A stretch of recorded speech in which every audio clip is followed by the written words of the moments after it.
Hello everybody, Paul Fritchner here, hope you're doing well. Today I have Fred Segal on to talk about his Twitter account, Freezing Cold Takes, at Old Takes Exposed. We talked about how it started a few years ago, how he maintains the account, where he gets his tweets from, and much more. Be sure to subscribe to my channel, I have a bunch of huge guests lined up coming soon, and you don't want to miss them. But for now, enjoy the interview with Fred Segal. Fred, thanks for coming on with us to talk about your account, Freezing Cold Takes. Just to start off, what's the background of the account? Where'd you get the idea, and how long have you been doing this? Well, I've been doing it for 5 years, probably, 4.5. I started it off a whim. I just started doing it because, honestly, I just wanted to troll journalists. I saw them. I used to use Twitter a lot, just regularly with my regular account, and I would post. I would see journalists, they'd post whatever it is they were posting, and then they'd say, I, just like I predicted last week, or this happened. And I remember you said something last week about this, and it didn't come through. So um, one day I just decided I wanted to do the account. I didn't. I just did it specifically to troll like journalists. I didn't do it to create a big account. It just Yeah. happened to happen that way.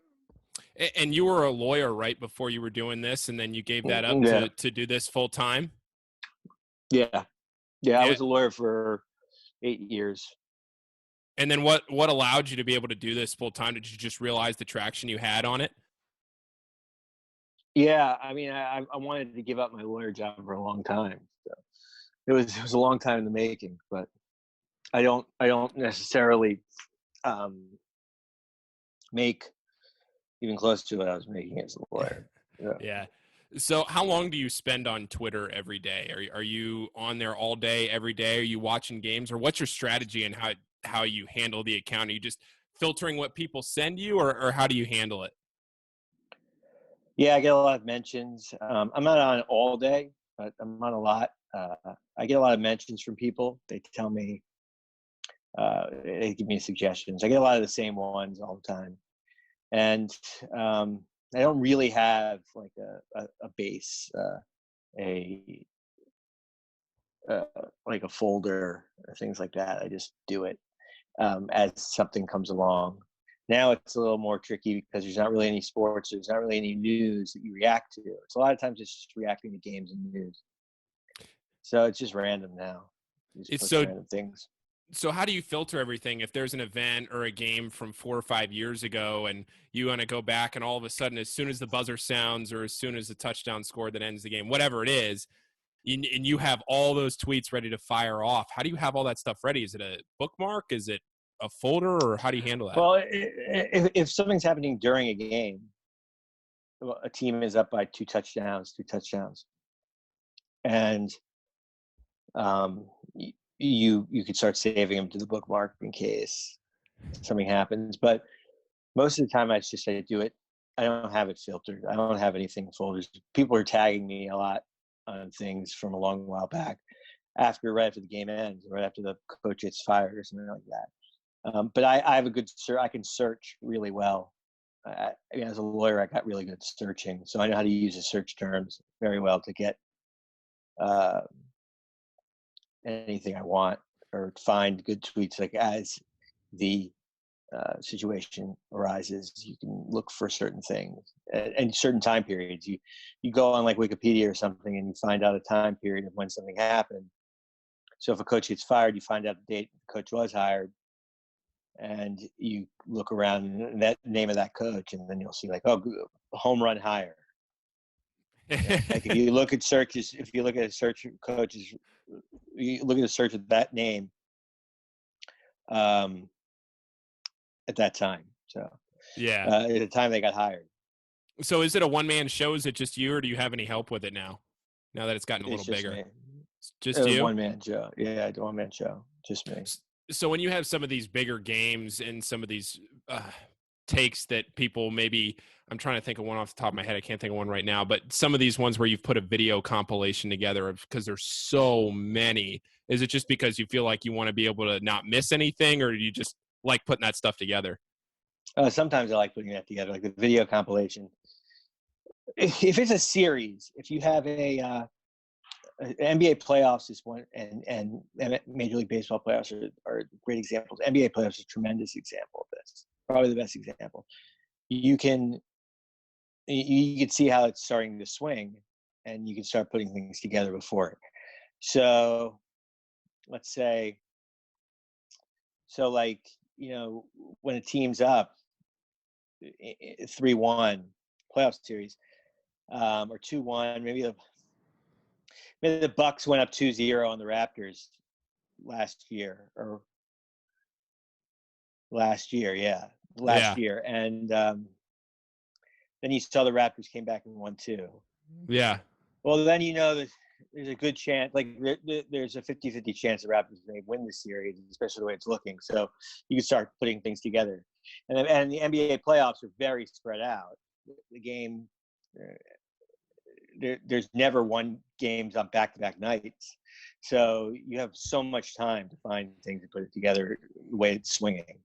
So, like when, even when the Cavs were down 3-1, when it got to 3-2, like 3-3, when it got to 3-3, you had 2 days to put things together for Game 7. So how do you filter what's good enough to post? Like, I'm sure you get millions and millions of mentions, but how do you filter? I see sometimes what you tweet, and you're like, "Hey, come on! Like, everybody's tagging me in this. Like, stop!" Right.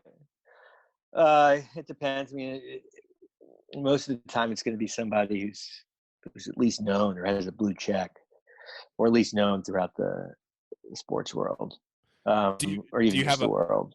Do you have a favorite? Do you have one that sticks out in your head over the last 4 or 5 years that you say, "Oh man, I was looking forward to getting that one out"?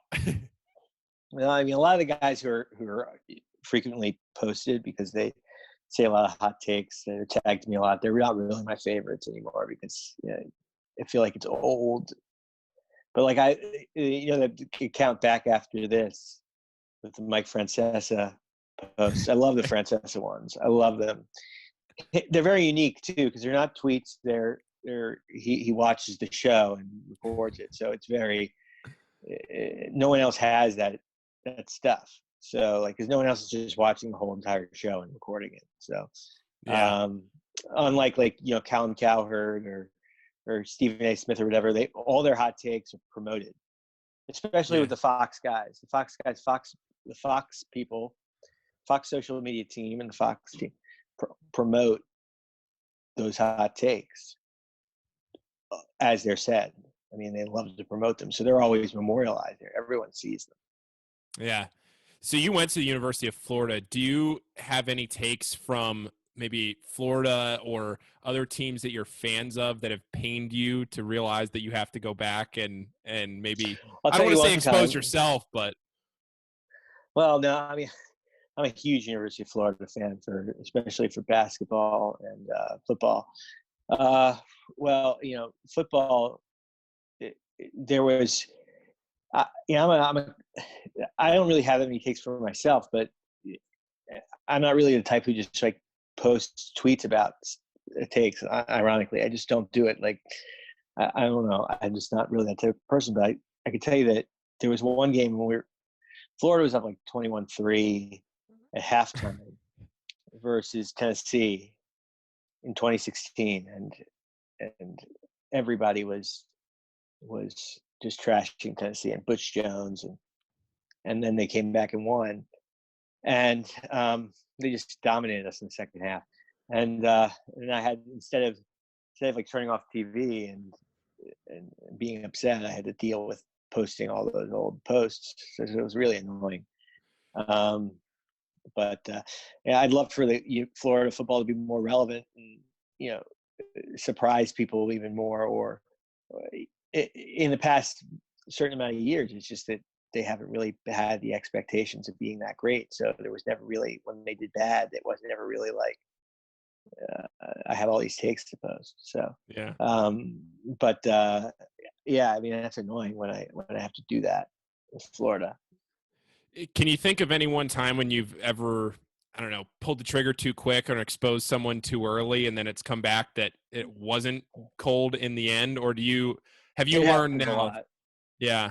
Oh, it happens a lot, and everyone immediately tags me to it. So yeah, I can't remember off the top of my head, but it happens all the time. It happens all the time. What's the Sometimes it's what? not.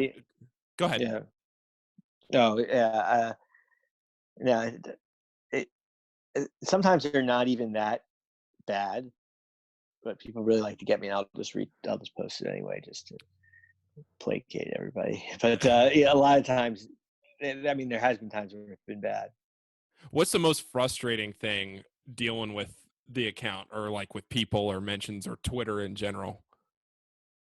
What do you run Oh, there's a into that you lot go, of oh my politics. Politics. I mean, I don't really use politics. I don't like it to post about it. There's so many reasons why um, that it doesn't work for my feed. Uh, but that really is annoying when anything comes out politically, big news, and people reacting by tagging old takes about it. yeah, And I get the same ones over and over and over again, and I just have to ignore them. But a lot of times, people tagging me the same stuff over and over, even though I've already posted it. That's really annoying. Um, that's really annoying. But yeah, that's probably the most frustrating part of the feed is doing yeah, that. Yeah, I have to. I'll mute the conversations like any post. But even if I mute it, if they quote tweet me to it, then I still see it. So I get a lot of the same ones over and over again. And someone will say, "Look, I found this one for you. It's one I've been tagged to like 300 times." They think that they found it. so Anytime anything happens, there's always like a Skip Bayless post or a Colin Cowherd post. It's a cold take, and someone will tell me, "Oh, look at this." so speaking of those guys, do you have any media members or athletes that you've become friends with? I mean, I know like Big Cat from Barstool goes and he'll go back and forth with you, but have you gotten to actually know any of these people on a personal basis? Some of them, like I talked to them on the DMs, but no, not really that personally. A lot of those guys, a lot of media people will tag me to their tweets occasionally, or you know, tag me, but I don't think that they really know who I am. They just know my handle. Some guys I've talked to on DM, but I like to keep my distance from them. I don't really. Uh, I don't really get to know them personally too much. So um, it's just, I don't really do that.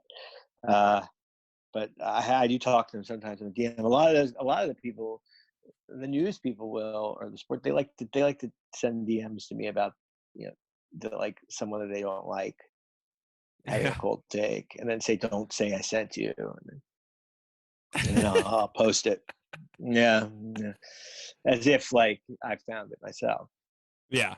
So in your bio, you have it where you say like no to be fairs allowed. Did you find that in the beginning that before people kind of caught on to what you were doing and weren't really as self-aware as they are now, that people were trying to justify what they said? Is that why you put that in there? Yeah, yeah. It's really kind of just ruins the fun. What I mean by the to be fairs is, um, so if I post something like Patriots were down 28-3, and and they won, and everybody wrote them off. I mean, everybody did. So I post something that, to be fair, everyone thought they were going to lose. Now that's the type of thing. Like, to be fair, everyone thought this at the time. To be fair, it wasn't a bad take at the time. That's just annoying. It just ruins the fun of it. So that's what I mean by Yeah. that. Yeah. Yeah, Do I you get remember? that. I used to get that a lot. Now I don't really read the comments that much when I post something. Um, Do you remember kind of the genesis of the account and when you started? What really? I don't want to say one tweet in particular, but do you remember when it started to take off? What it was that sent it to the place where it is oh yeah, now? I can tell you exactly what it was. Well, there were a couple of radio shows that mentioned it when I first started it. Local radio shows.